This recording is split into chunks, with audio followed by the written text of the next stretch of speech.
this episode, I'll be taking pictures of birds on the Galapagos Islands. AdoramaTV presents Exploring Photography with Mark Wallace, where you will learn innovative techniques on shooting a wide range of photography. Here's your host. Hi everybody, welcome to another episode of Exploring Photography right here on AdoramaTV. It's brought to you by Adorama, the camera store that has everything for photographers. Well, I'm going to be spending the next couple of weeks on the Galapagos Islands. Today I'm on the Santa Cruz Island and I'm shooting some birds, taking pictures of birds here. And I posted a few of the results I got from a couple days ago on my Facebook page, and I got a ton of questions. And so I want to explain how I got the results that I got. Now you can see here that the birds that I shot previously all have they're really frozen. And to achieve that, what you need is a really fast shutter speed, but you also need to make sure that those birds are in focus. And so I want to talk to you about those two things, freezing motion and focusing. Now I want to start by talking about the lens that I'm using. This is a 70 to 200 millimeter f2.8L lens. It's a really high-end lens, and the difference between a lens that has a fixed aperture of 2.8 and a variable aperture that changes when you zoom in and zoom out is the focusing speed.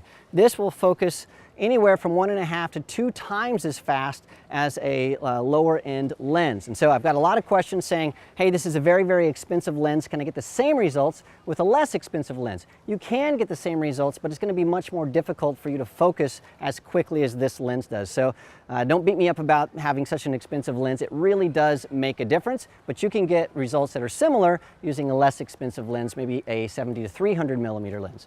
All right, so that's the lens that I'm using. The camera here, this is a 5D Mark III, and what I've done here is I have actually put this on aperture priority mode. Now that sounds totally counterintuitive because you're thinking, well, you want a really super fast shutter speed, why aperture priority mode? Well, I've put my aperture at 2.8, so my aperture is as wide as it's going to go, and what that's going to do is force my shutter to be extremely fast. And so with the really bright sunlight right here, that's going to keep my shutter really, really fast, so I don't really have to worry about it. And because I have a 2.8 aperture, that means that I'm going to have really shallow depth of field, and that's going to isolate the bird as I'm shooting. Now the other thing I want to do here is set my focus to AI servo. On other cameras, it's called continuous focus mode. And what that does, instead of when I push my shutter release button, instead of locking on a subject and holding that, it is always focusing. So as those birds are moving, I'm going to be tracking them, and the focus is going to be tracking them as well. And then the last thing that I've done here is I put my camera's drive mode into high speed continuous. So when I push the shutter release, you can hear it. It's going to take them a bunch of pictures really, really fast, and that just improves my chances of getting a winning picture. Now, I'm not going to be using a tripod because things are going to be moving around, so what I'll do is I'll put my autofocus point to the center autofocus point. That's the fastest, by the way, autofocus point on your camera. And then what I'll do is I will track the birds just like I'm going to maybe shoot them with a gun. That's a horrible thing to say, but I'll track those birds, and then I'll be shooting as they fly. And then, if I don't get a perfect composition, I can always crop in post-production to make sure everything is right. That's all there is to it. Use the best lens that you can possibly get, preferably a 2.8 fixed aperture lens. I chose the 70 to 200 millimeter. Shoot in aperture priority mode at 2.8 or a wide aperture, depending on how bright it is outside. Make sure your focus is on continuous or AI servo, and then set your drive to high speed so you can get everything. So I'm going to shoot a couple of birds around here, and then we'll come back and talk about one more thing before we go.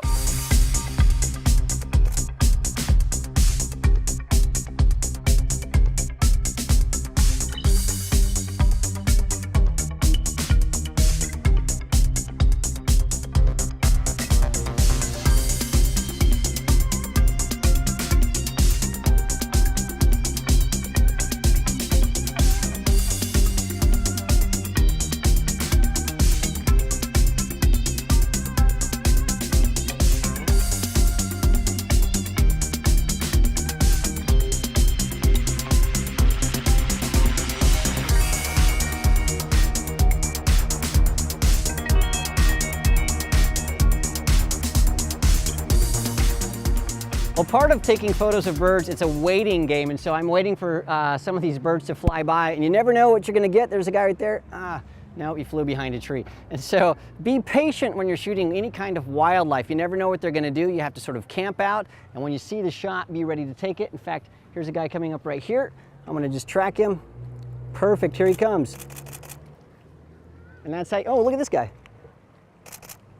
Yeah, that's how it works. You have to make sure that your camera is always ready to go because you never know what happens. So I've got my everything preset, and as soon as I see something, I can go ahead and shoot. So let's keep going and see what kind of shots we get. Hey, I just want to remind you that Adorama has some terrific contests. You can win great prizes. So click on the link and enter the contest today. Another tip about shooting wildlife is just always be on your toes. I was shooting the birds, but we looked down and there was this lizard swimming around and climbing on the ropes and eating some stuff off this boat. And so I was able to shoot some extra bonus pictures. And so that's something you might be looking for birds, but then who knows, maybe an elk or something is going to come out of the woods if you're in North America. So make sure that you pay attention to other things around you. You don't want to miss a great opportunity.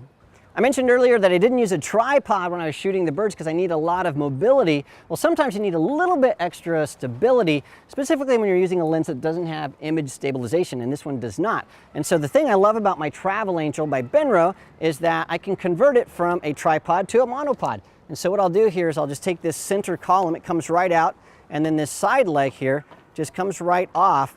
And then what I can do is, instead of using a normal tripod, these two things here put together, and now I've got myself a nice monopod, and that will give me a lot of freedom of movement, plus it'll give me the stability that I need to make sure that I don't have any kind of vibrations from my camera. And so that's something that you can do if you're looking for a great travel tripod. This is the one that I use specifically because it's lightweight and you can do things like this.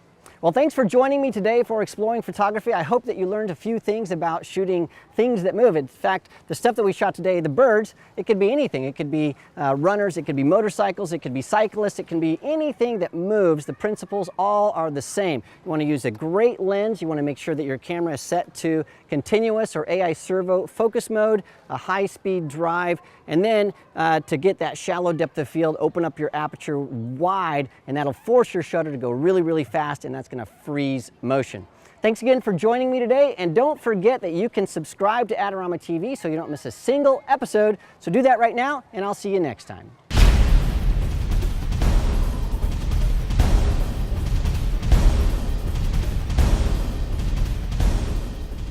Do you want great looking prints at low cost? Be sure to visit our easy to use online printing service.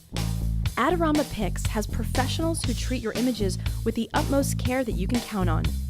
For a quick turnaround on photos, cards, or albums, use AdoramaPix.com.